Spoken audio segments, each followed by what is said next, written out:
Boa noite, boa tarde, bom dia, seja lá a hora que você estiver ouvindo isso. Está começando mais um episódio do Entre Sumários Cast. E hoje nós vamos falar sobre ideias boas que deram em livros ruins. Agora, por favor, roda a vinheta. E se ele fosse escrito hoje, uma galera grande ia cancelar pra caralho esse livro. Das bombas. Vamos falar de bomba. Tá ok, né? Vamos falar disso hoje, porque já falamos de todo o resto. Vai a merda se você for ler esse livro. Esse podcast faz parte da iniciativa O Podcast é Delas. Saiba mais em opodcastedelas.com.br.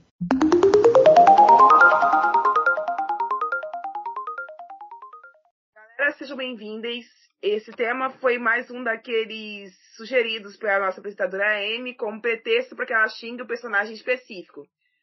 Sim, a tropa do Fala Mal de Livros My Passion tá de volta. Enfim, agora contextualizando essa parada, existem ideias iniciais muito boas que pela execução acabam resultando em péssimos livros. Isso também ocorre em algumas séries, quando elas ficam no ar durante muito tempo, e em filmes. E vocês podem perceber isso facilmente pegando de exemplo, primeiramente, o seguinte conceito. Imaginem que em um universo pós-apocalíptico, todos os seres humanos restantes tiveram de ter parte de seus corpos substituídas por réplicas robóticas do que antes era carne e osso. E um belo dia, os robôs responsáveis por tais implantes resolvem não querer mais fornecer tais equipamentos e passam a promover uma rebelião para eliminar esses seres humanos.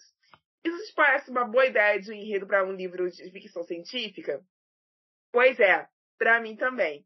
Mas adivinha só, e se o autor resolve que os 3 heróis escolhidos para salvar o que resta dos humanos vão derrotar o grande robô de 3 metros de altura com laser e o caralho 4, usando o poder da empatia?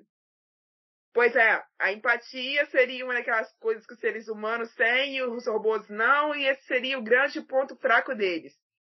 Enfim, se eu te apresentasse essa sinopse, eu aposto que você ia me dizer que a minha ideia inicial era ótima, mas a execução foi uma piada, e o final, por consequência, foi uma bela bosta. Acho que com isso deu para entender bem qual vai ser a construção dessa conversa. Então agora eu vou deixar que as convidadas se apresentem, e depois eu vou dar espaço para que a dona do tema fale sobre isso. E aí, gente, meu nome é Hunter, eu sou escritor nacional, também sou leitor. Na verdade, comecei a ser escritor porque primeiro eu fui leitor, né? Então, eu adorei ser convidado para esse cast, porque eu tô louco para falar mal de um monte de livro também. Inclusive, a gente já tava conversando sobre isso. Mas é mais ou menos isso, gente. Se vocês quiserem me conhecer um pouco mais e quiserem falar mal do meu livro também, o meu livro tá na Amazon, o nome é Colmeia. E também tem o Rompendo Arcaítos que tá aí, galera. É isso. Inclusive, cadê a continuação? Pois é, porra, nem fala isso, cara. Meu Deus do céu.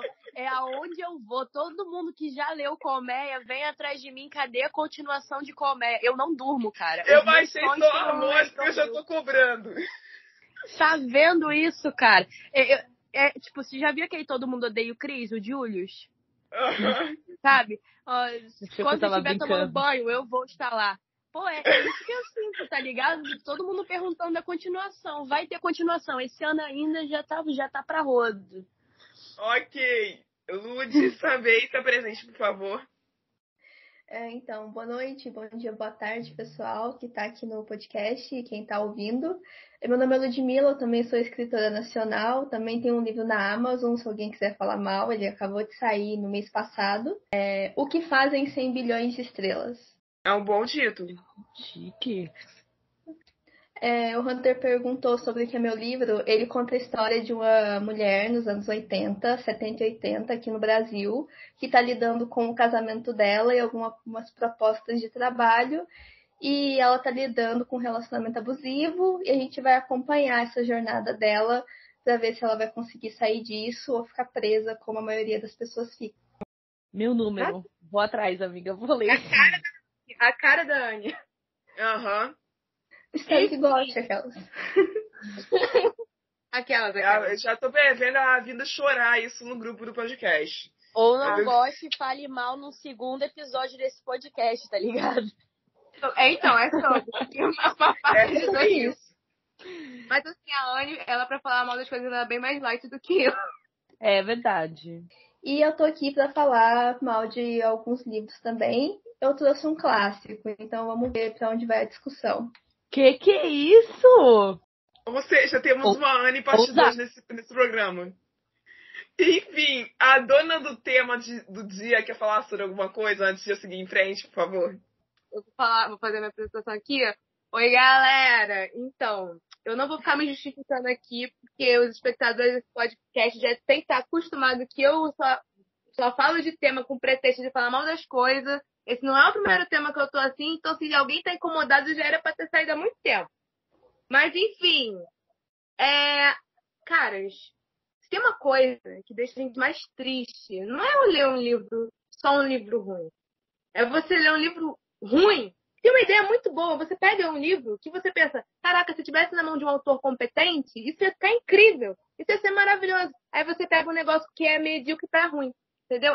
Esse é o feeling do podcast de hoje, cara. E é isso. Caraca, vocês sentiram agressividade? Tá ligado? Se tivesse na mão de um autor competente. Mas ela é assim. Ela fala. Cara, eu adorei. Esse foi o feeling que eu tive lendo esse livro, cara. Foi... Meu Deus. Enfim. Então, começando por mim. Pra começar, eu quero falar que foi difícil fazer a curadoria desse episódio pra mim, porque eu ainda não terminei nenhum livro que eu possa chamar de ruim de verdade nesse ano. Resultado, eu tive que buscar leituras antigas. Então, não se espantem, ouvintes regulares, caso vocês me ouçam falando agora de um livro que eu já falei em episódios atrás. Por isso que eu decidi, na minha parte, eu vou comentar sobre alguns momentos específicos onde haviam grandes ideias que foram mal executadas dentro de livros aleatórios e, por consequência dessas grandes ideias mal executadas, o final do livro acabou sendo uma bosta. Em primeiro lugar, o conto Por Trás da Máscara, presente na antologia Criadores e Criaturas da Galera Record, escrito pelo Rafael Montes.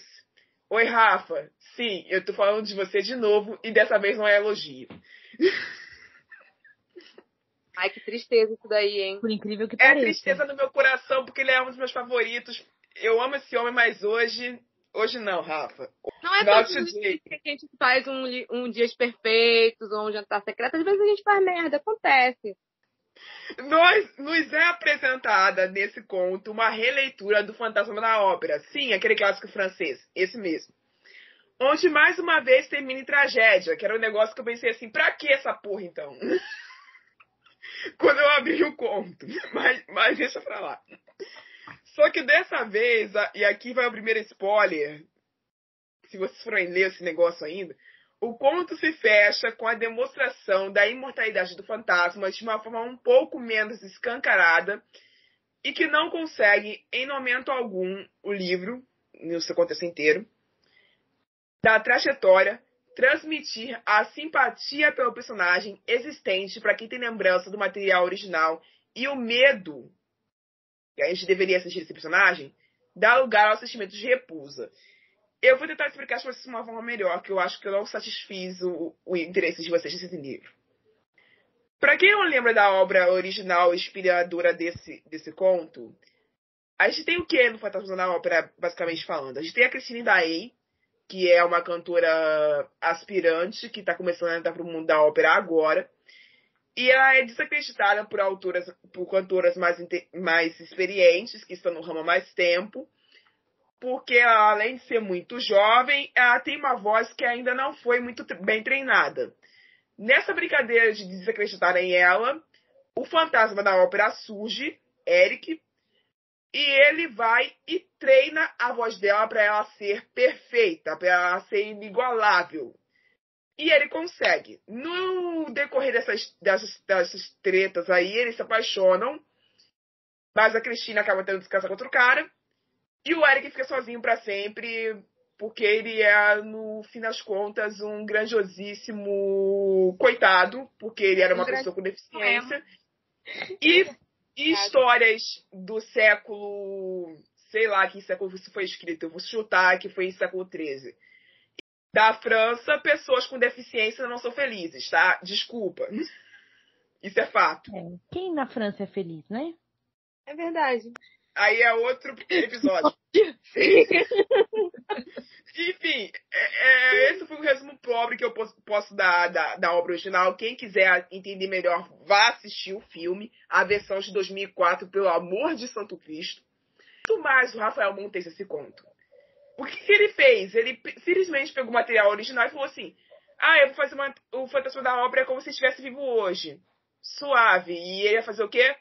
Ele, ao invés de aterrorizar a Christine aparecendo no espelho, atrás da cortina, ou simplesmente no meio da sacada, quando ele não é chamado para conversa, ele vai aterrorizar ela através do WhatsApp.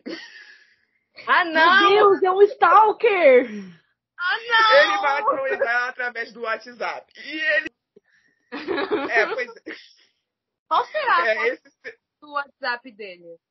É uma boa pergunta. É o que? Não tinha foto. Segundo a descrição do livro, era o número desconhecido que aparecia na frente. Nossa, Rafael Montes, você perdeu uma oportunidade de botar, sei lá, ele usando uma foto de perfil de algum negócio de filme de terror. Sei lá, qual que ele usaria? Usaria, sei lá, Tá ligado? O Michael Myers, que ficava vendo as pessoas pela janela. Nossa, essa é pica. Gente, eu não sei qual é o problema de vocês, mas eu quero dizer que isso aqui é um conto de terror e não uma comédia. E daí, cara? Enfim, seguindo em frente. Ela tá namorando com esse outro cara, que eu não lembro o nome, desculpa aí. Ela tá namorando com esse outro cara. E ele meio que convence ela a largar esse sujeito e a ficar com ele durante o tempo. Só que o negócio não dá certo, rola um incêndio, ela quase aparece morta após o incêndio. Ela descobre que ele é culpado da morte de outras alunas que já estudaram naquela faculdade, porque ele matou todas elas no incêndio. E ele é super abusivo com ela, insistível, e o caramba 4. E em momento algum da história, esse Fantasma da Ópera, versão do Rafael Montes, conseguiu conquistar uma vírgula da minha empatia. Coisa que o original faz facilmente até o dia de hoje. Do original, quando você conhece a história de fundo dele, quando você conhece o passado dele, você sente pena, você sente pesar, você se sente arrasado. E muito mesmo antes do filme mostrar pra gente quem era ele quando ele era criança e o porquê ele é tratado da forma que ele é hoje, e em algumas das canções que ele canta sozinho, você percebe traços disso. Ele revela em alguns pontos das canções que ele canta, alguns pontos disso. E você consegue ser conquistado completamente pelo fantasma. Que você acredita que ele sempre tentou ser alguém melhor, mas a sociedade é uma filha da... e transformou ele nesse monstro. O que não é o caso do Fantasma do Rafael Montes.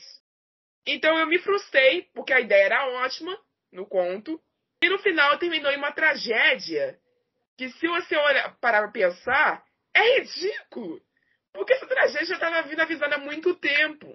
Então para que você recriou uma coisa se ela não vai me dar nada de diferente a não ser o elemento digital?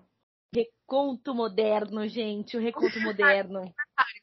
Vocês perceberam que o Fantasma da Ópera, ele é um ladrão de Wi-Fi. Só isso que eu tenho pra falar pra vocês. É verdade. Ele rouba o Wi-Fi. Eu tenho certeza que esse cara não tem plano de telefone pra poder pagar a internet. Ele rouba o Wi-Fi da faculdade. Ele mora dentro de um teatro abandonado dentro de uma faculdade, Yasmin. É o tipo de detalhe que eu não me atento quando eu tô lendo, mas ela se atenta, tá vendo, gente? É por isso que a gente tem um time nesse podcast. Coisas que ninguém para pra pensar, que não serve pra nada, mas eu paro pra pensar e eu fico martelando nisso pra sempre. Lembrando que esse livro número 2, eu não avalio ele como ruim, eu avalio ele como mediano. Graças ao fato de que algumas partes deixaram a desejar. Isso foi resolvido pelo que aconteceu depois na saga. Então, não é um problema. Eu tô falando da mão esquerda de Deus, a mão que julga e a mão que pune. Isso não é título do livro, mas eu tô explicando o sentido do título pra vocês. O livro número 1 da série Dexter, do autor Jeff Lindsay. Editado na época que eu comprei pela Planeta. Eu já devo ter dito inúmeras vezes aqui nesse podcast, nesses 2 anos, o quanto que eu sou apaixonada pela série Dexter, desde a adaptação até a série de livros. Mas uma das coisas nela que mais me irrita é a inconsistência do comportamento do protagonista em relação a alguns outros personagens ao seu redor. E é claro que ele teve que mudar algumas vezes bruscamente e até em razão de manter o seu disfarce. Relembrando, para quem não sabe, o Dexter, ele é um perito policial da divisão do condado de Miami. E, ao mesmo tempo, ele é um serial killer. Então, para ele manter-se empregado e ganhando o dinheiro que ele precisa para cometer os assassinatos dele e ninguém saber de nada, ele precisa fingir que ele é um cara legal. Seguindo em frente. Para manter esse disfarce, ele tem que ser legal com todo mundo. A mudança sobre a qual eu vou falar nesse momento foi tão brusca que acabou ficando inverossímil. Qual é a mudança que eu vou explicar agora? Tem uma personagem chamada Laguerta, não sei qual é a pronúncia correta, que é a capitã desse departamento de polícia. E a capitã, ela tá querendo dar pro Dexter desde o primeiro episódio da série e desde da primeira vírgula do livro. E ela não é o tipo de pessoa que esconde. E quando ela entra na série, ela é a segunda personagem negra a assumir um papel de protagonismo, todo mundo fica feliz, porque nós vamos ter uma mulher negra forte comandando um negocinho. E quando você cai na real pra ver quem ela é mais um daqueles personagens que você fala assim, meu Deus, por que isso? Pra quê? Mas isso é assunto para outro episódio. E ela fica se atirando em cima do Dexter durante muito tempo. Até o Dexter falar assim, meu irmão, eu não vou ir pra cama com você. Você não tá ligado nisso, não? Eu sou casado. Oh, faz favor, não toca aqui não, minha mulher não deixa. Faz favor, entendeu? Eu, além de casado, sou assexual. Então você, pelo amor de Deus, respeita. Arthur Aguiar? Tá ouvindo, Arthur Aguiar? Arthur Aguiar, não pegue! Não pegue! Enfim, mas antes disso, na primeira temporada e no primeiro livro, o que acontece? O Dexter tem uma brilhante ideia. Tá rolando uma merda aqui dentro do departamento, tem um novo assassino na cidade, e esse novo assassino tem um método de matança muito parecido com o meu. Ele é tão parecido com o meu, que tá chegando num nível que tá começando a suspeitar que eu tô matando as pessoas e que isso não é o meu trabalho. Eu não faço meu trabalho assim, esse que ele faz é outro cara. E eu não faço ideia de quem seja esse outro cara. Eu preciso achar esse filho da mãe. Mas eu até agora não consegui. E eu tenho poucas pistas que comprovam que o suspeito que eu tenho em mente é o culpado sobre esse negócio. E eu não posso revelar qual é a suspeita que eu tenho, porque se eu revelar, o pessoal que acha que eu sou o culpado vai comprovar que eu sou o culpado só porque eu arrumei outra pessoa para culpar. Então eu tenho que dar essa pista na mão de alguém que vai conseguir botar isso à frente sem que eu me comprometa por isso. E aí, dando a mão da irmã dele, que é a recruta, a novata do departamento. Só que a Debbie, ela é desacreditada, porque ela trabalha como um policial infiltrado, e todo mundo, segundo o que a série e o livro dizem, que trabalha com um policial disfarçado, é secundariamente mau caráter. Por isso, quando a Debbie fala a primeira vez que o cara é culpado, ninguém acredita nela. A segunda vez ela fala que o cara é culpado e ela prova, ninguém acredita nela. Na terceira vez, que é essa específica que eu tô tratando hoje, o Dexter se sente obrigado, para tirar parte do departamento do pé dele, de corresponder às atiradas na Lagueira para fazer ela ouvir a Debbie. Aí vocês imaginam como é que isso se deu. E o Dexter faz isso e é completamente inverossímil. Jeff Lindsay, eu te amo. Você é um escritor foda. É um clássico do thriller. Mas, meu velhinho querido, você errou barbaramente. Falando de outro velho que eu amo muito. Stephen King. Puta que pariu. Meu Deus, estamos chegando... Que episódio é esse, gente? Inadmissível. Eu sabia que ela ia puxar Stephen King alguma hora. Eu tava só esperando, tava assim. Vovô, você me perdoa. Mas eu vou ter que fazer isso. E você decidiu que seria melhor se você, ao invés de dar uma força sobre-humana pra ele, estilo Juggernaut do X-Men, você deixasse que ele fosse alimentado na raiva que nem um touro bravo. Até por causa disso, a capa do livro até hoje, em todas as edições que se fazem, é a imagem dos chifres de um touro encarando um quadro. Aquilo é um chifre de um touro? É o chifre de um touro. Nossa! Tá bom. Ok. Pra quem não pegou referências, falam do livro Rosemary. Também conhecido como caraca, esse velho fumou muita maconha, meu Deus do céu. O final de Rosemary, spoilers gigantescos no livro que é velho pra porra. Acontece uma viagem intradimensional onde os personagens principais entram em uma outra dimensão através de um portal que é feito por um quadro mágico.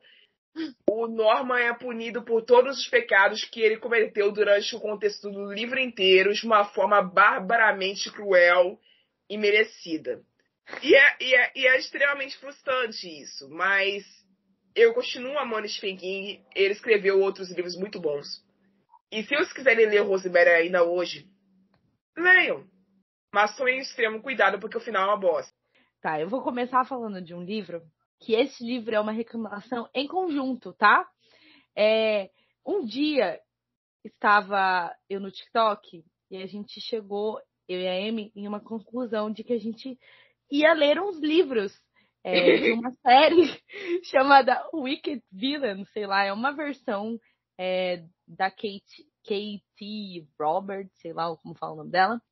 Basicamente, a história é que é uma série de livros que são recontos dos clássicos da Disney, só que com as mocinhas com os vilões. Então, tipo assim, o primeiro livro é da Jasmine com Jafar e tal, o segundo é a Hades, a Meg e o Hércules, enfim, e aí por aí vai.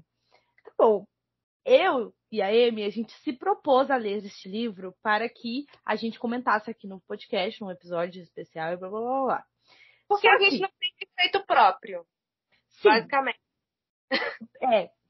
Aí, chegamos à conclusão que não íamos ler o primeiro livro, que é o da Jasmine, por uma questão de sexo consensual sem consentimento. Não, sexo sem consentimento, com consentimento, enfim.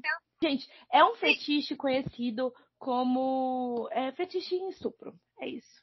Em falso estupro, no caso, tá? Aí a gente não se propôs a isso porque todos nós, as duas, temos amor à vida, apesar dos nossos maus gostos.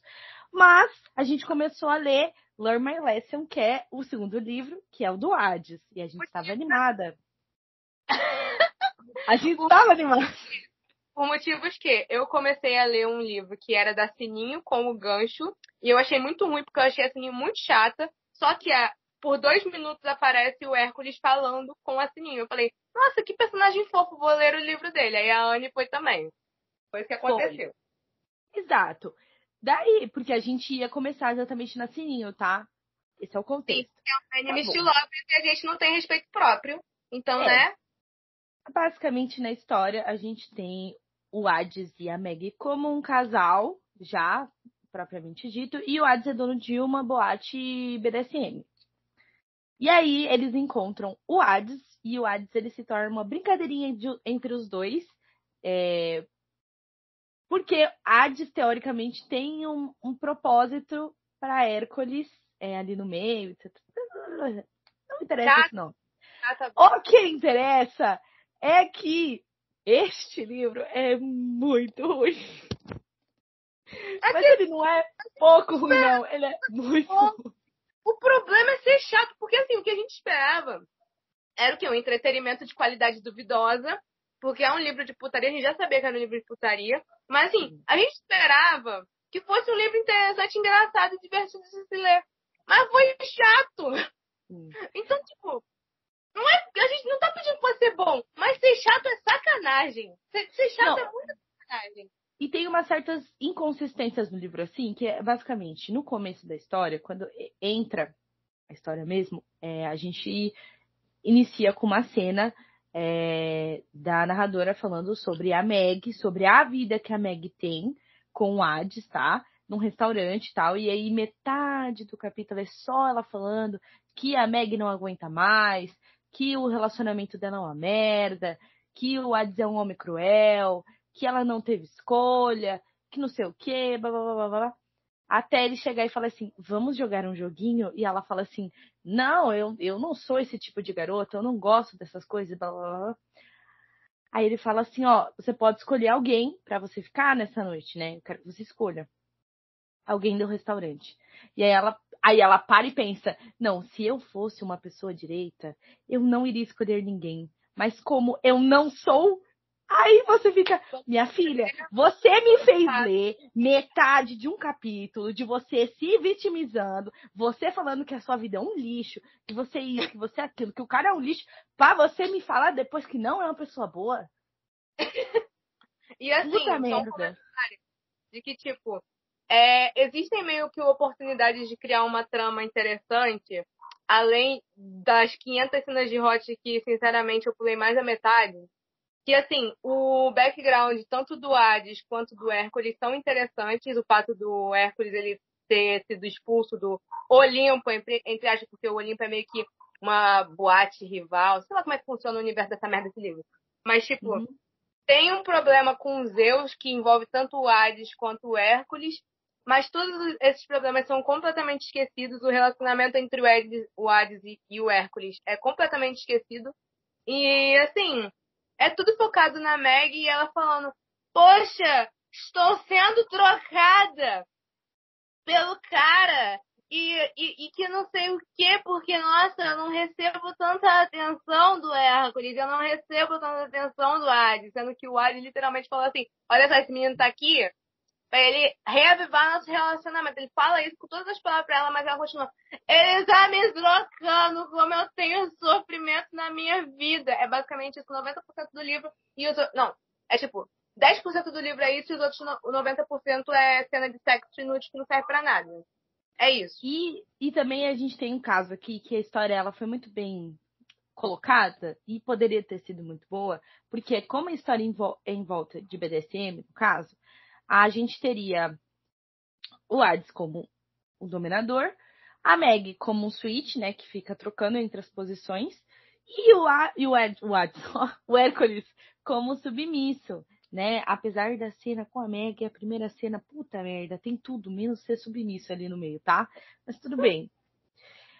Basicamente, essa era a dinâmica do comportamento e tudo mais. Nos outros livros, inclusive no da Sininho, ela fala que, nossa, como o Hades consegue ter um relacionamento com o Hércules, porque ele é incrível. Tanana, tanana, isso é Muito jogado fofo. de lado, ninguém liga, e é só a Meg, ela é uma insuportável, uma chata. Eu falo aqui que eu queria que ela tivesse tomado uma surra, morrido. É isso. E só pra constar, os livros que eu vou falar aqui, os 3 eu abandonei. Então a gente acha que são muito bons, né? E eu não abandono o livro, gente. Próximo, vamos lá. Olha, esse também foi uma leitura em conjunto, porque eu e a Dona Amy, a gente não gosta uma da outra, entendeu? A gente não se gosta. Aí a gente se coloca numas ferradas que a gente fala assim, vamos ler? Vamos! E nunca dá certo, porque nenhuma... Que ódio. Aí tá. O livro em específico, agora, né, é Kernos, da Thais Lopes. É o primeiro livro dos Filhos do Acordo. Vamos entrar em um consenso aqui. A gente tá falando de um romance sobrenatural com aliens. Os romances sobrenaturais é um gênero muito famoso nos Estados Unidos, tá? Que tá chegando aqui no Brasil faz muito pouco tempo. E normalmente quando a gente tem esse tipo de romance no Brasil, eles são feitos em cima de lobos, alcateia, tanana, tanana. É isso. Nunca passou, entre aspas, de alguma coisa fora isso e tal. Só que aí ela chegou com uma puta ideia. Pô, é um gênero que não foi tão bem explorado no Brasil, né? Nacionais a gente não tem. E eu vou fazer o quê? Vou fazer com aliens, né? Uma coisa mais com romance, com uma pegada meio aí ficção científica. Eu e a Amy, a gente pegou gratuitamente os 3 primeiros livros, se eu não me engano, e a gente não leu a sinopse, tá? Pelo menos eu não li. É só um disclaimer, né, que a gente tem tesão em alien. O alien é vermelho, só isso. É disclaimer. Só que, gente... Olha, eu vou falar pra vocês que eu sou uma pessoa que tá numa caminhada de leitura de fanfics há mais de 10 anos, então eu já li muita fanfic ruim. eu colocaria essa história como uma fanfic ruim. Basicamente assim. E, inclusive, quando a gente tava conversando, eu falei pra Amy, falei assim, olha só, eu tenho uma fanfic muito melhor, leia essa. Porque a escrita é ruim, é uma criança escrevendo. Péssima, gente. A principal, que é a Gabriela... Vamos começar por aí. Gabriela, gente, pelo amor de Deus. A gente reclama, às vezes, dos nacionais, que tem uns nomes que são super nada a ver. Só que, cara, você tá fazendo um romance sobrenatural. E você me bota Gabriela. Gabriela. E o nome do outro cara é Kernos. Porra, como que eu vou chipar eles? Quer nela. Porra. Aí, ela... Vai, Não, fala. ela simplesmente foi abduzida, tá? Ela foi abduzida. E aí ela acorda, tá num lugar estranho, tem 3 outras mulheres numa cela junto com ela, e aí tudo parece meio tecnológico, mas não parece, porque a autora não descreve isso, ela descreve como se fosse uma cadeia cheia de ferro, e é isso. Imaginei uma grade de cadeia qualquer. Demorou um tempinho pra ensinar que era uma nave. Demorou bastante. Então, isso, péssimo. Construção de mundo. E aí, ela simplesmente começa a conversar com as meninas, e as meninas explicam, olha só, então você foi abduzida, aqui é uns bagulho de alien, tal. Ela vê 2 aliens entrando, uns 2 aliens azul, e aí ela fica tipo assim, ela fica pensando, não, porque eu não posso me descontrolar, não posso ter medo, porque senão eu não vou ser útil pra nada.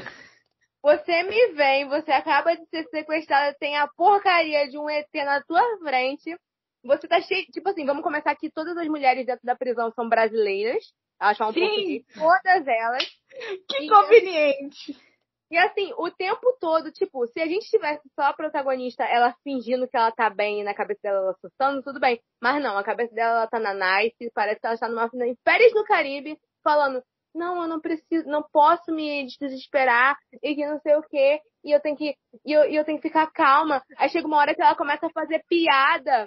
E chega outra hora que, tipo, as mulheres olham pra ela e ficam falando, ai, sangue frio. Quem que fala assim? Ninguém fala assim. Nossa, eu passei raiva. Não, tem uma personagem ali no meio das brasileiras que é consciente das coisas que ela fala, porque ela simplesmente vira e fala assim, então, você tá falando isso porque você acabou de chegar. Entendeu? Peraí, que você vai se enganar. E olha, gente, tem uma cena péssima que entra o alien e ela fica olhando debaixo do negócio, o alien olha pra cara dela e ela, em vez de se encostar na parede, ela fica olhando o cara. Porra, aí ela é comprada por esse alien e ele fica tipo assim, mas você não fica sentindo medo não, hein? Porque eu sinto seu cheiro, hein? Ah, meu filho, puta merda. Fica excitada. Puta merda, que bosta. Eu tô simplesmente em choque com o plot, com a descrição do plot. Simplesmente não reaja. Nossa, não reaja. E ela não reage, tá? Porque ela fica tipo assim, não, porque eu não posso ficar assim. Não, porque a minha prima não pode ficar perto do namorado dela. Aí ela chega pro namorado, ela não quer falar com você. Ah, meu pai amado. E vamos pra pior parte, antes de ir pro último livro e não falar tanto pra Rai não me bater. Ela simplesmente pegou o Avatar, tá ligado? Avatar, não o Avatar Atlas da Amy e da Rai. Avatar mesmo, tá? Exato. Ela pegou toda a descrição deste filme, ela pegou toda a descrição, eu não estou brincando, é sério, e colocou no livro dela. Igual, simplesmente igualzinho. Assim, ela chegou no apartamento, aí a cachoeira é lilás, as árvores são azuis, aí é tudo muito alto, que não sei o que. É tudo muito bonito, parece a terra. Tudo muito bonito. Aí ela fica toda tipo, oh, nossa, que bonito, que bonito. Aí o cara fica tipo, foi isso aí. Péssimo, gente, a gente abandonou, a gente leu 5 capítulos. Muito cara, não dá.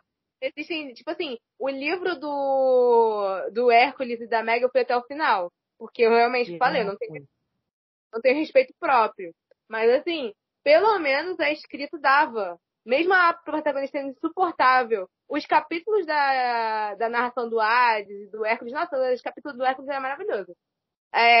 Eu e a Anne, a gente desperdiçou toda a nossa misoginia com a Meg. Nossa, sim. Nossa, sim. Engolir não deu. Eu não engoli. Inclusive, nos 2, eu comecei a ler Kernos, falei assim, não, esse vai. Agora a leitura coletiva vem. Não veio, cinco capítulos depois eu falei, não vou ler isso aqui não. Só que eu queria só falar também que essa semana uma menina no Twitter veio falar que essa série Filhos do Acordo é muito boa. Aí eu comentei falando assim, gente, eu até queria ler um romancinho de Ari, mas péssimo, muita bomba esse livro. Aí me cotaram com conta privada. Tudo bem. Normal. Gente, eu comecei a ler essa semana também um livro por conta de uma autora que eu gosto muito, a Carolina Andrade. Já falei muito dela aqui, né? Enfim, sobre os livros dela, Amores do Campo, tá? E ela tava fazendo uma publi de uma autora chamada Paulinha TS.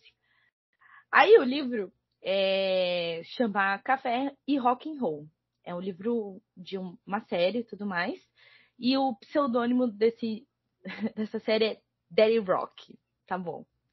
Só que o que me chamou a atenção na sinopse, agora eu li a sinopse, é que basicamente a gente tem uma banda, né, o Five Angels, e o vocalista, que é o primeiro cara, né, que é o Rock, ele é um cara um pouco mais velho. Na história, assim, basicamente todos os mocinhos têm entre 42 a 39 anos, basicamente, porque eles já estão há muito tempo na estrada. E aí, a gente teria uma mocinha de 24 que tá entrando na banda como uma assistente da menina que cuida dele, a empresária deles. Ela é assistente pra cuidar de um pouquinho, porque os caras são muito famosos na história. Daí, o Rock e ela, eles acabam tendo uma atração e tudo mais, e ia rolar alguma coisa ali no meio, porque o Rock, ele fica mexido, né, com ela. Ah, tá bom. Eu achei que a perspectiva que a gente está comentando aqui de Daddy Rock seria porque ele tem um apelido na história que o Rock é chamado de Daddy mesmo, entendeu? Tipo, o Rock é chamado de Daddy. Aí eu fiquei, tá bom, porque o cara é mais velho. Aí, não, gente, não, eu me enganei. Ele realmente é um Daddy. Já começa por aí, eu achei péssimo. Gente, esse daqui, eu achei assim, não, ela vai começar uma história de rock e tal, eles se conhecendo, aí vai ter uma fagulha ali de tipo assim, nossa, achei ela muito bonita, mas não sei o que lá, e blá, blá, blá, blá, blá. Não, é basicamente ela chega, ele olha pra ela, aí, como ele é velho, gente, brincadeiras à parte, tá? Calma. Como ele é velho, o coração dele começa a disparar igual louco, e aí o pau dele tem uma ereção descontrolada e tudo mais. Parece que ele tomou um comprimido azul e aí cresceu de uma forma que ele fala, meu Deus do céu, mas que mulher bonita, meu pau não se aguenta nas pernas, que não sei o quê. Aí ela termina de falar, ele tem que correr no banheiro e bater uma punheta. Gente, essa é a primeira cena do livro, olha. Aí você fala pra mim, como que eu vou ler um negócio desse? Pô, galera, aí não dá, né? E aí você pensa, pô, a Ana Luísa não fez nada, não. Aí ela pergunta, você quer um pouquinho de água, senhor Rock? Ai, gente. Só que o que me matou, o que eu parei de ler, foi que no comecinho, a autora deixa explícito ali, né? O Rock falando assim, não, porque nós somos mundialmente famosos. Tipo, nós somos muito famosos aqui no Brasil e muito famosos lá fora. Aí você fala, tá bom. Aí eles vão se servir para almoçar depois da conversa e os companheiros de banda estão conversando exatamente sobre isso. Falando, pô, cara, investe nela, né? Você adora uma novinha e tudo mais. A gente sabe que você gosta de ser daddy, blá, blá, blá, e tal. Aí ele fala assim, aí eu peguei meu prato e fui me servir. Porque nós somos mundialmente famosos, mas nós somos humildes, a gente gosta de se servir. Aí eu fiquei, puta merda, agora não dá mais. Nossa, gente, vocês não acreditam, um famoso que tem 2 braços, 2 pernas, consegue se servir, como ele é humilde, né? Rapaz, que homem humilde. Humildade, assim, imprecedente. Olha, Carolina Andrade, eu te amo, eu amo o jeito que você escreve, eu amo a sua série, mas puta merda, deveria ser um crime você sendo uma autora de alto nível, com uma escrita estupidamente boa, fazer uma publi disso aqui, né? Eu espero que ela tenha te pagado no mínimo R$1.000, porque, porra, que livro ruim, hein? E Paulinha TS, vamos melhorar. Melhore, por favor. De vocês elogiando e metendo pau ao mesmo tempo, e eu vou fazer a mesma linha, tá ligado? Pô, tem uma autora que eu gosto pra caramba da escrita dela. Sabe aquela autora que você gosta da escrita, você acha que os livros dela são brabo, e aí você vai ler e você fala, caraca, cara, que isso, irmão? Porra, podia ter sido alguma coisa. Então, sou eu pra Mary Abad. Tipo, eu gosto muito dela, eu gosto muito da escrita. Tipo, me entretém bastante. Só que o enredo em si, cara, eu não sei explicar. E eu tentei. Eu tentei muito, mano. Eu tentei de verdade. O primeiro que eu tentei, eu não sei nem falar esse número. Mas é tipo 224 em ordem decimal, não, em ordem de chegada, tá ligado? Então eu nem sei falar esse número, nem vou tentar pra não passar vergonha aqui no podcast dos outros, né? 224 dias na Terra. Cara, eu faço ficção científica, né? Mesmo que seja algo mais, tipo, pro público jovem, eu esperei uma ficção científica. Eu esperei ela tendo lapsos da época que ela estava no espaço sideral, sabe? E porque no espaço sideral era assim, assim, assado. E aí acontecia isso, isso. E, pô, é um conto fofinho, tá ligado? Sobre uma pessoa que ficou solitária depois e tal. E aí se encontrou com outra menina, que, por sinal, foi um flerte bem meia boca. Mas, enfim. Foi uma coisa bem rápida, uma coisa bem fofa, uma coisa bem light. Só que, pô, o que você espera lendo um livro de uma astronauta que acabou de voltar da Terra e tá... Que acabou de voltar pra Terra e tá, tipo assim, traumatizada. Sabe? Você espera alguma coisa. Um trauma, né? Um trauma, sei lá. Ela é solitária no livro, mas não tinha... Sei lá, cara, eu esperava mais. Eu esperava a ficção científica. Entende? Uhum. E aí... Fala. Não, é que, tipo, um livro desse, ele dá pano pra manga pra falar de que, tipo, ela ficou muito tempo sozinha. Aí a pessoa ficar, tipo, tentando recuperar meio que a sanidade, que ela ficou meio insana. Que acontece. Eu tendo alucinação, né? Uns bagulho assim. Sim, porque, tipo assim, eu não sei se vocês já viram, porque eu gosto muito dessas paradas, né? Aqueles astronautas que voltaram de viagem, aí, tipo assim, eles estão conversando na moral, aí eles jogam uma caneta. E você fala assim, caraca, por que esse cara jogou uma caneta no chão? Mas não é por isso, é porque eles não estão acostumados com a gravidade. Então eles acham que se eles jogar a caneta vai continuar ali, entendeu? Não vai cair. Então, tipo, eu não vi isso ser explorado, sabe? Eu gosto do rolê dos astronautas que eles estão falando um negócio, eles desmaiam por conta da gravidade, sei lá, um negócio a ver com aquele, do nada eles desmaiam. Eu li uma fic aqui, ó, fanfiqueira falando agora. Eu li uma fic sobre esse assunto, que é tipo, é um astronauta que tá há muito tempo viajando e tal, e ele tá pra voltar pra Terra.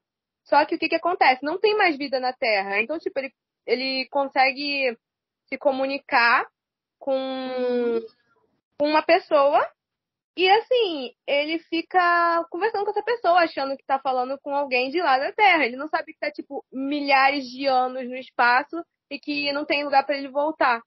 E assim, Caraca! Nossa, que assustador. Qual é o nome? Eu não lembro o nome.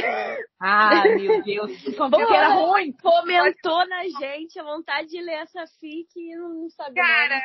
O plot é muito bom. Mas pergunta de Ata pra ela vai te mostrar 30 agora. A fic é de Atla, esse é o ponto. Eu também não lembro do nome. É porque a fic é de Atla, mas, tipo, eles fazem num universo diferente. E, tipo, ele conversando com uma inteligência artificial criada em outro planeta, porque a pessoa que ele gosta, né, que vai voltar e tal, que ele fica falando sobre, nossa, porque eu quero muito voltar pra essa pessoa e que, nossa, faz muito tempo eu saí de lá, eu tinha pedido a pessoa em casamento e a gente vai voltar, porque ele achou que tá muito pouco tempo no espaço.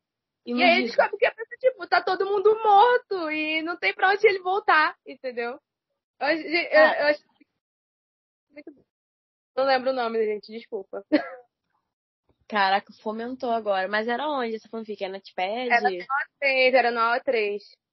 Pô, cara, agora eu queria ler. Mas era muito boa, era muito bem escrita.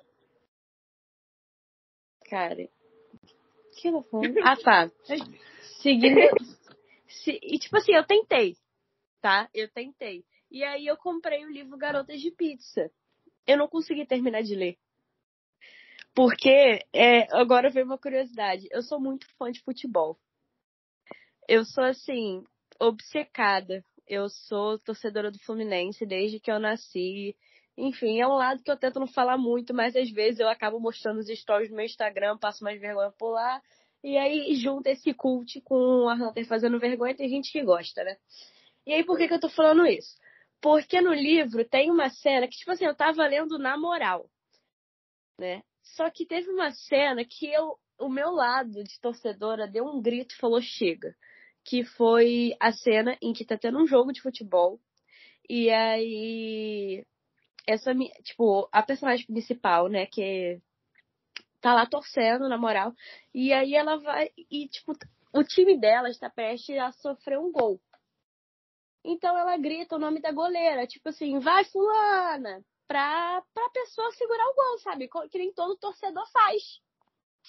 E aí a goleira olha na direção de quem tá gritando e perde o gol. A culpa ficou pra quem? Pra goleira ou pra torcedora? Botaram a culpa na torcedora, sabe? Sendo que, tipo assim, é só você seguir um raciocínio muito simples, sabe? Se o Neymar erra um gol porque alguém grita Neymar, tá ligado? Não faz nem sentido isso. E aí, depois ela se arrastou, depois de 2 capítulos, né? Eu li, tipo, uns 2 capítulos só da personagem falando: oh, meu Deus, eu estraguei tudo. Eu sempre estrago tudo. Eu estraguei o gol, sabe? E assim, eu não consegui ler. De verdade, porque me deu uma revolta. Porque eu falei, caraca, cara, se fosse qualquer jogo de futebol, todo mundo teria dito que o goleiro não tem que se desconcentrar. Agora, pô, só nesse, por que seria diferente? Então, eu fiquei muito bolado e eu parei de ler. Tá? Só larguei isso aí, entendeu? Mas eu pretendo dar uma chance, em minha defesa. E tipo, o terceiro livro que eu queria falar foi a minha maior e primeira decepção, que foi o Teorema Catherine. Não sei se vocês já leram. Eu não li, mas eu tenho com John. Tenho um preconceito bastante com John Green. Pô, parabéns, porque eu também tenho preconceito com o John Green, cara. Tinha uma época, nossa, cara, a época que eu comecei a ser leitor, era uma febre, cara. Todo mundo lia John Green. Nossa senhora, o único livro do John Green que eu li, que foi um pra nunca mais, foi Cidade de Papel. Ah, achei que fosse falar a culpa é das estrelas. Não, eu era adolescente cult, não lia. Todo mundo tava lendo, não queria ler. É sobre isso. Eu li e não chorei. que eu sou? Cara, eu tentei ler, tipo assim, eu li 2 livros e meio do John Green. A Culpa é das Estrelas, Teorema Catherine, Cidade de Papel, eu parei na metade porque eu me preservei. Tava muito chato. Olha só, não perdeu muita coisa não, porque sinceramente Cidade de Papel é um lixo. Porra, é horrível. E o filme do Cidade de Papel? Lembra da dublagem da Cara Delevingne? Me empresta o carro. Cara, eu não assisti o filme. Porque assim, eu odiei o livro. Por que eu vou me dar esse trabalho de assistir o filme, gente? É um bom ponto, cara. Então, cara, não, só não. Eu assisti.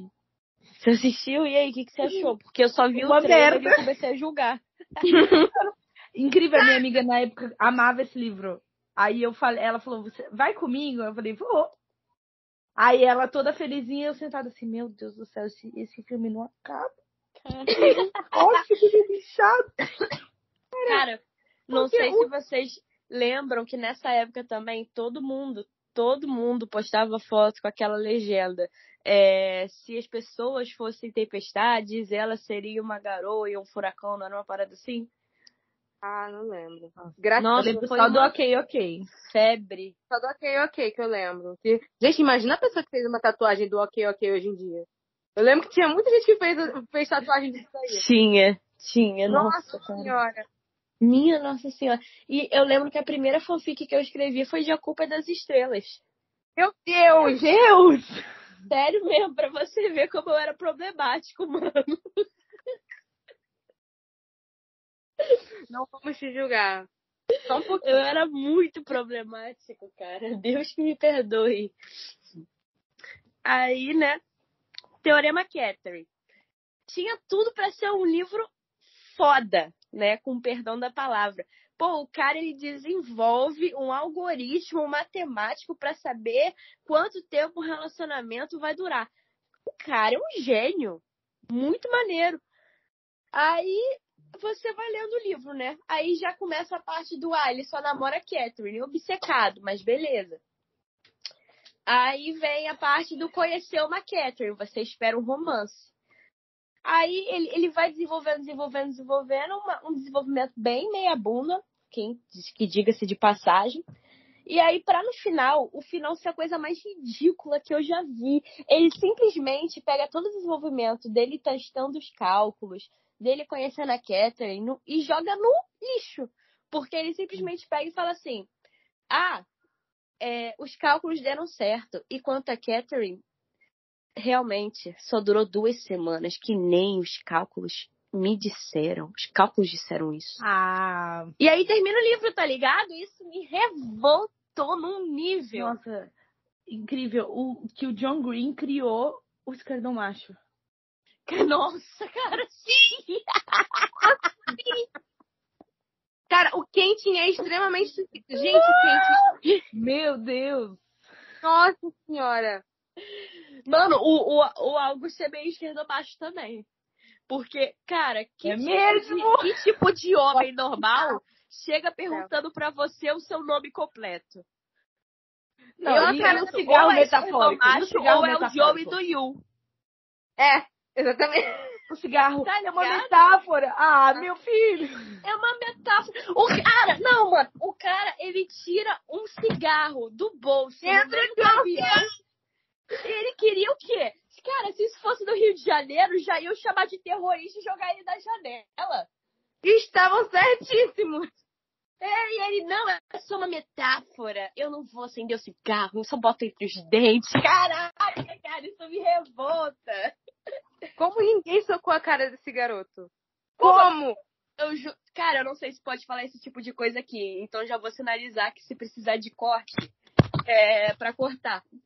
Porra, imagina o August querendo fazer essa metáfora com maconha, mano. Ia ser tão engraçado. Eu vou começar a fazer isso, tá ligado? Ele ia fazer brownie. Eu vou sair pelos lugares, vou botar o beck na boca e falar assim, é uma metáfora, você não pode me prender, eu tô botando crime na boca, mas eu não estou cometendo. Mas aí a gente tem que pensar com consciência. Ninguém ia prender ele é branco. É verdade. É verdade. E tem aquela cara de bunda mole dele, né? É verdade. Também. Gente, eu só fiz comentário inapropriado o cast inteiro. Eu já tô contando uns 5 crimes, tá ligado? Apologia à droga. Não tem problema não. Achei o nome do negócio. Tava aqui pesquisando, fazendo meu trabalho de pesquisa pra não ser xoxada. Se chama Teoria da Liminaridade. É o nome da... Qual? A Teoria da Liminaridade. Manda o link. Vou mandar o link. Olha só, se for ruim, porque assim, eu lembro que é muito bom. Mas se for ruim...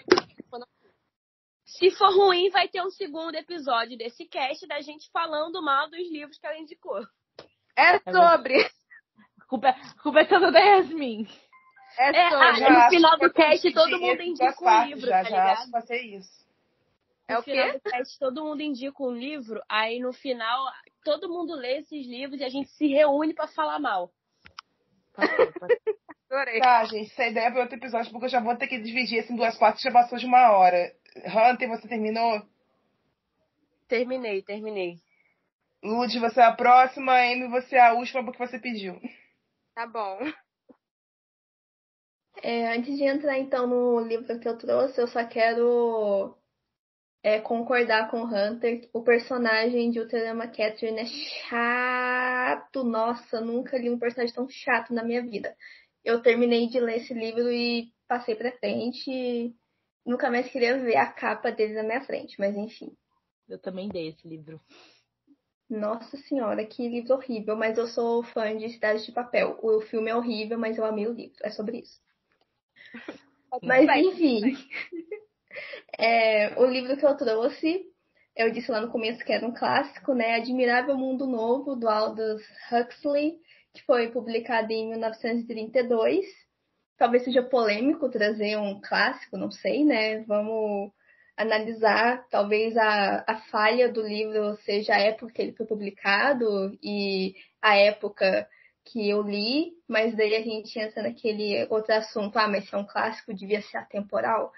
Mas esse é assunto para outro momento. Mas, basicamente, eu vou entrar agora no plot do livro e pode haver spoilers aí de um livro de 1000 anos atrás.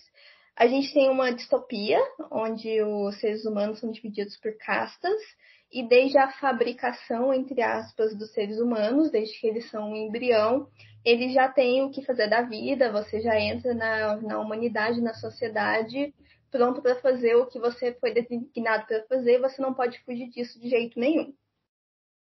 O plot do personagem principal é que ele veio com um erro de programação, então ele começa a questionar ali o lugar, ele começa a tentar ver a sociedade de um jeito diferente, ele começa a não concordar muito com a casta que ele pertence, que não deviam existir castas, alguma coisa desse sentido. Eu li no ano passado, eu não lembro exatamente o plot do livro, porque eu sou uma leitora desmemoriada, eu sempre esqueço os livros que eu li. Então eu tive que olhar no meu Goodreads para ver se tinha algum livro que eu não tinha gostado recentemente. Foi Admirável Mundo Novo. Então o personagem ele vai parar em outra sociedade, ali perto, no meio do mato. Ele conhece umas pessoas que são parecidas com a gente aqui, a nossa vida real, que não tem castas, não tem nada, e que são normais, entre aspas. E aí é que o livro começa a dar errado para mim. Porque o que você espera quando você está lendo uma distopia? Facada, guerra, gritaria, quebradeira, coisa de louco. Mas daí o livro ele fica parado, ele começa a repetir todas as informações que a gente já tinha antes. E eu esperei uma ação do personagem, ele tem um ato de rebeldia, fazer alguma coisa.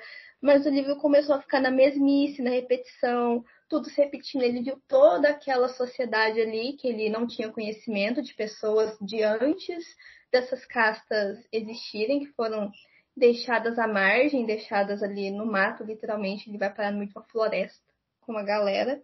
Se eu não me engano, um helicóptero cai, algo do tipo, no meio do mato. Aí ele encontra essas pessoas ali.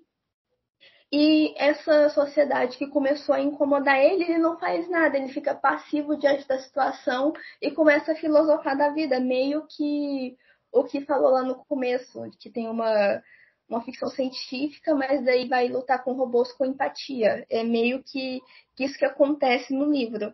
E só lá pro final que ele finalmente age, mas o que ele faz? Ele não se opõe a essa sociedade, ele não age contra essa sociedade. Ele se isola dela e meio que vira um macaco de circo, que as pessoas vão lá ver o que esse ser estranho, entre aspas, está vivendo, porque ele está vivendo como um selvagem da perspectiva deles. A falha, para mim, foi o excesso de repetição de alguns fatos, que a gente começa a ler e reler a mesma coisa. A gente já sabe que tem castas, já sabe que ele tem chefe que manda nele, que ele tem que fazer as coisas que ele não quer fazer, porque ele está questionando a sociedade, já sabe tudo isso, já sabe que ele foi pro mato e voltou.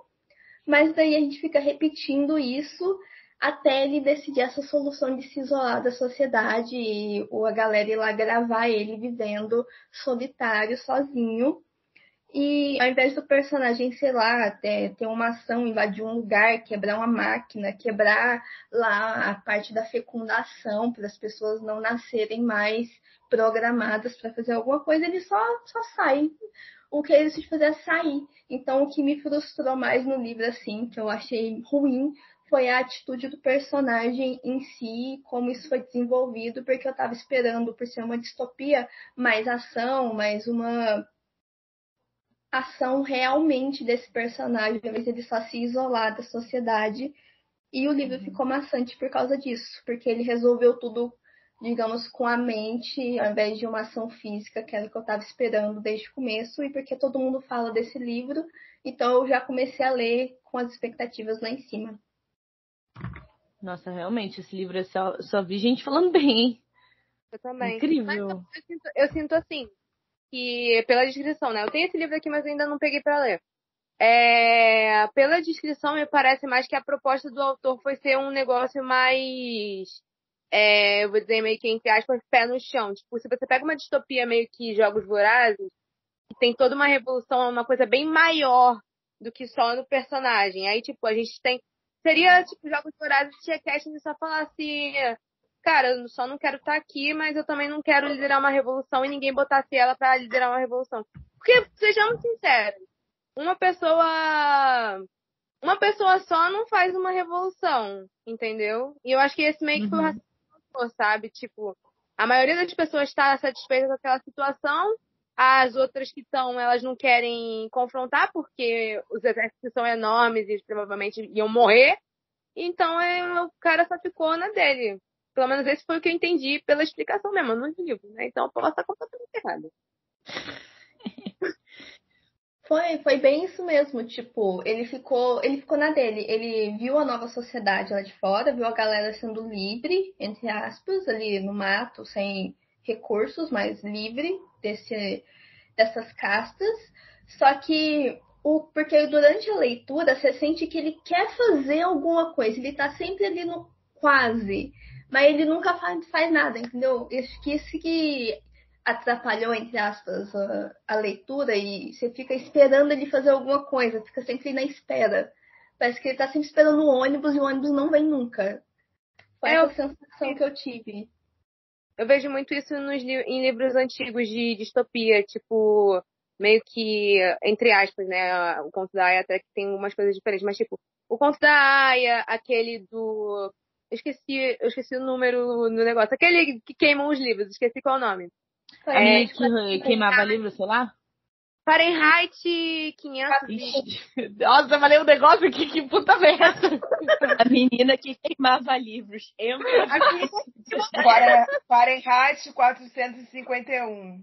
Esse aí mesmo. Aí, tipo, eu sinto muito nesse tipo de livro. Tipo, o protagonista ele quer fazer alguma coisa, só que o meio que ele vive é maior do que o que ele consegue fazer. Então, tipo, a solução é fugir, sabe? Então, eu acho que é mais coisa do estilo de escrita da época e proposta do autor, nesse sentido. Virado do gênero depois, né? Crescente e tal. Porque as distopias atuais, eles misturaram um pouco de jornada do herói com esse estilo de escrita, né? Aí botou meio que, a gente tem o escolhido, esse escolhido vai liderar uma revolução. Que é tudo muito grande, sabe? É tipo você pegar um filme que é uma ameaça pequena. Eu vou botar Marvete no meio porque eu sou Marvete. Mas assim, você pega um filme sei lá, o Doutor Estranho vai lutar contra não sei quem que vai destruir o mundo. Esse é um negócio mundial que vai ser um negócio muito grande que vai dar ruim. Aí você tem, tipo, um filme, sei lá, da Viúva Negra que tá espionando não sei quem. Aí é uma meta muito menor, entendeu? Uma coisa que, sei lá, vai afetar só Nova York, ou coisa parecida. É uma ameaça grande, mas é muito menor em escala. Eu não sei se eu me fiz ter sentido. Se eu não fiz, aí paciência também. Muita coisa que eu falo também não faz sentido. Mas enfim. Pode continuar, amiga. Fez sentido pra mim, tipo, a ameaça pequena e tal, e a ameaça grande é meio que como se ele fosse a Viúva Negra espionando no filme do Doutor Estranho lutando contra o Dormammu. Mais ou menos, acho que é basicamente isso. Mas é isso, eu só trouxe esse livro porque eu realmente não tenho muitas memórias. Eu tenho só um que eu não gostei, mas foi só do final, então eu não trouxe ele. Mas eu vou falar aqui agora. A Noite dos Mortos-Vivos, que eu basicamente estava amando o livro, amei o livro inteiro. Aí chegou na última cena, eu falei, que porcaria. Daí eu dei o livro. Tá certo, ué. Eu entendo. Eu li, eu não sei se eu li. É por causa que o livro que eu tenho, ele tem a Madrugada dos Mortos e acho que a Noite dos Mortos-Vivos também. Mas enfim, o final realmente é muito ruim.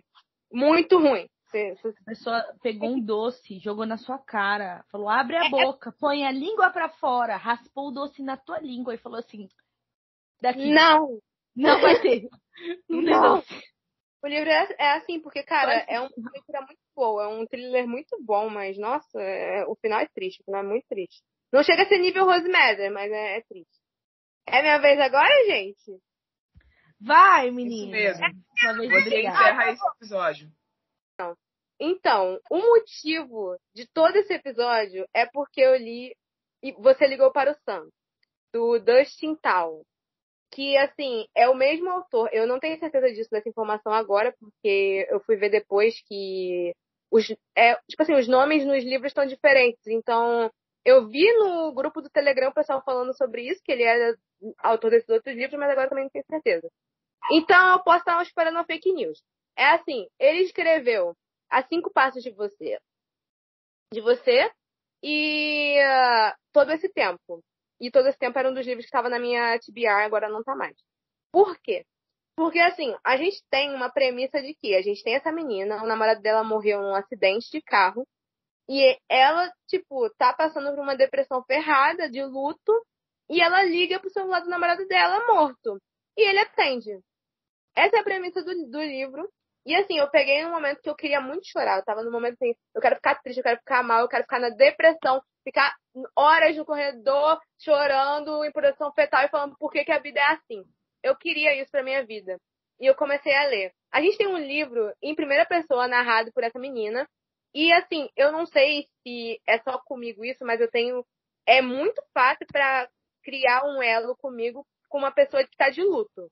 É muito fácil. Eu consigo muito fácil sentir empatia por essa pessoa.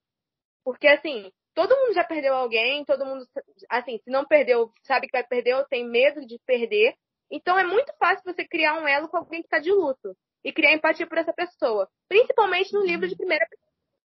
Então, assim, é uma coisa muito simples e o autor não conseguiu fazer isso, porque a protagonista já começa ela falando que ela não foi no enterro do namorado dela, que ela tá jogando as coisas do namorado dela fora, porque eu entendo, né, a pessoa tá de luto, não consegue ficar vendo. Ela não foi em nenhuma das vigílias que fizeram pro namorado dela, porque, se eu não me engano, ele tem descendência asiática, os pais dele são asiáticos. Eu falo asiáticos porque não especifica se são japoneses, coreanos ou coisa parecida. E o que acontece? Ela não vai em nenhuma dessas coisas, em nenhuma desses rituais de luto do namorado dela, porque ela tá muito triste pra ir, ela não quer ver e tal. E, assim, a gente começa o livro entendendo ela fazer isso, mas essa personagem, ela é extremamente insossa, ela não tem nada de carisma, e fala, mas a pessoa tá de luto, ela não tem que ter, não tem como fazer alguém com carisma, alguém ter carisma e luto ao mesmo tempo. Tem sim, tem como fazer sim.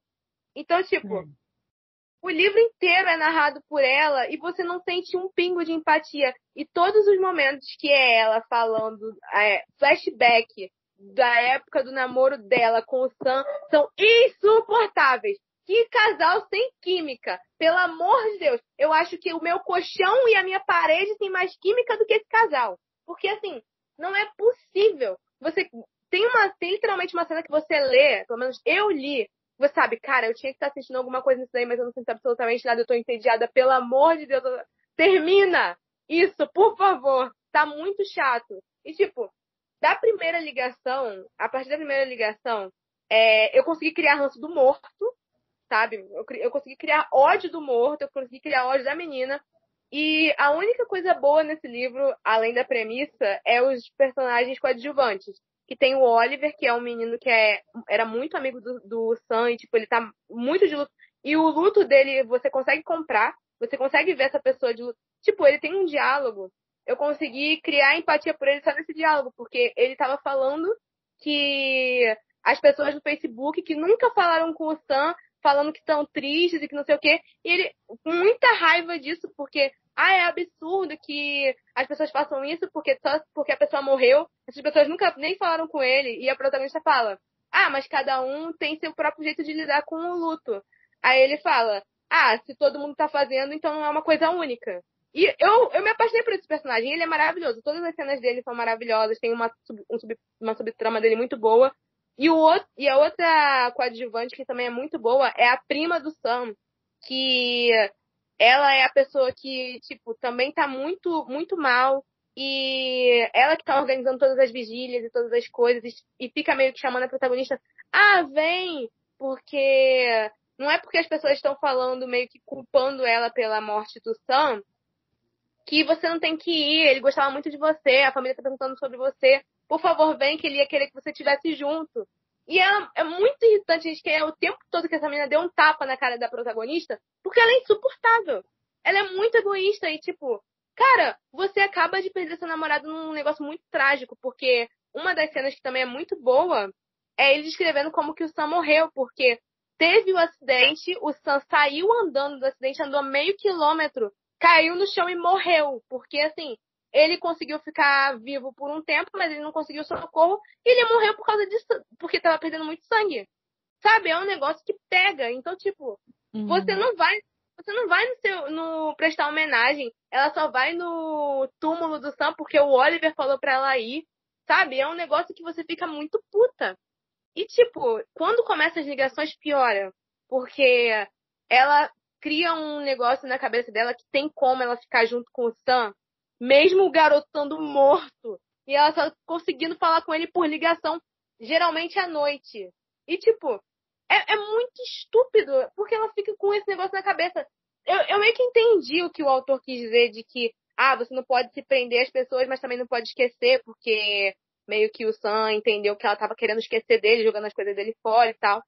Mas, cara, é muito insuportável. E chega um momento, tem uma cena que eu achei absurda. Eu fiquei tão puta que eu mandei um áudio de 1 minuto xingando essa cena, porque assim, a Mika, que é a prima, ela pega e fala, olha, tem um ritual de adeus que a gente faz, que é pra poder guiar os mortos no descanso deles e tal, que a gente pega lanternas e a gente solta as lanternas e desejando alguma coisa pra eles. Isso assim, o que essa filha da puta faz? Ela pega a desgraça da lanterna, junta lá com o pessoal pedindo perdão, falando que estava sentindo falta, mas que desejava uma boa viagem e tal. Essa filha da puta, ela chega na lanterna e ela fala, Sam, fica comigo, só mais um pouquinho. E você para pra pensar que essa arrombada, ela tá impedindo o descanso eterno de uma pessoa que morreu num acidente trágico. E você pensa assim, é um espírito de uma pessoa, ela não tem o descanso eterno e o que ela pode fazer do tempo livre dela é esperar a ligação da pessoa que tá viva. Nossa, esse livro, ele me irritou muito, ele me irritou demais. Eu queria chorar. Eu falei, eu queria estar com lágrimas nos olhos, mas no momento eu estou com ódio e rancor nos olhos, porque eu queria matar a protagonista. E chegou um certo momento... Cara, eu fiquei com muito ódio desse livro. E assim, sendo justa, agora depois de muito xingar, o final desse livro, ele me pegou... Eu consegui chorar no final desse livro, mas foi bem chorozinho de novela da VTube, assim... Foi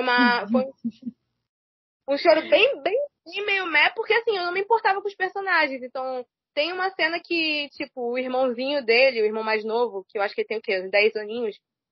A última coisa que o Sam disse pra ele antes de morrer é eu te odeio, porque o irmão dele quebrou, acho que foi guitarra ou alguma coisa parecida do Sam. Tipo, coisa de irmão mais velho. Ele não sabia que ele ia morrer, né? Então, tipo, o garoto, ele tava falando que o Sam nunca mais vai voltar por culpa dele. Ele tava muito mal, muito, muito mal mesmo. Então, tipo, a protagonista, ela gasta uma das ligações dela, porque o que acontece? As ligações, quando ela deixa outra pessoa falar com o Sam, a conexão dele diminui. Então, tipo, é meio que um sentido de ela tá deixando ir. Aí, assim, ela gasta uma das últimas ligações dela com o irmão dele. E é realmente uma cena muito emocional, e depois tem até o Sam, ele deixa uma mensagem de voz pra ela, falando que ele sente muito e que ele gostaria que ela, mesmo que quando ela superar a ida dele, que ela carregue pelo menos um pedaço dele junto com ela, que foi bom conviver, esse negócio de sempre, que é pra ser triste, é um negócio que é triste realmente, que foi o que me pegou, que me fez chorar. Mas, assim, não compensa, porque esse livro seria muito melhor se fosse colocado, por exemplo, na mão do Adam Silveira. Porque tem sim. Uhum. Que ele escreveu Os Dois Morrem no Final. E, assim, eu não vou dizer que o livro é incrível, mesmo ele sendo favoritado meu, eu gosto muito desse livro. Tem os problemas dele, mas, tipo, tem o plot de que o Oliver, ele era apaixonado pelo Sam. E, tipo, o Sam e ele iam até sair da cidade juntos e tal. E assim, o Sam realmente gostava muito dele. Só que o Sam ficou com a Julie. E aí chegou um momento até que o Oliver fala, não, porque eu amava ele e tal, mas ele não me amava como amava você. É bem coisa esse plot, enfim. Mas, cara, se esse livro fosse escrito, tipo, até no ponto de vista do Oliver, ou se, sei lá, a Julie fosse um minimamente gostável, nossa, ia ser muito melhor, porque eu acho essa ideia, até pra um conto, ia ser muito boa, tipo, muito boa mesmo. Mas não foi o caso. E é isso, gente. Eu não vou ficar me alongando mais, eu acho que já xinguei o suficiente. Acabei meu monólogo. Acabou? Então, em vista disso, eu vou encerrar o episódio agora. Pessoal, muito obrigada por quem ouviu até aqui. Nos perdoem os acessos de fúria. Se você tem algum livro no seu histórico que ocorreu isso, por favor, interajam com a gente, seja no Instagram ou no Twitter falando sobre isso, porque nós gostamos muito de ler sobre vocês interagindo. Eu vejo vocês na próxima. Até logo e tchau.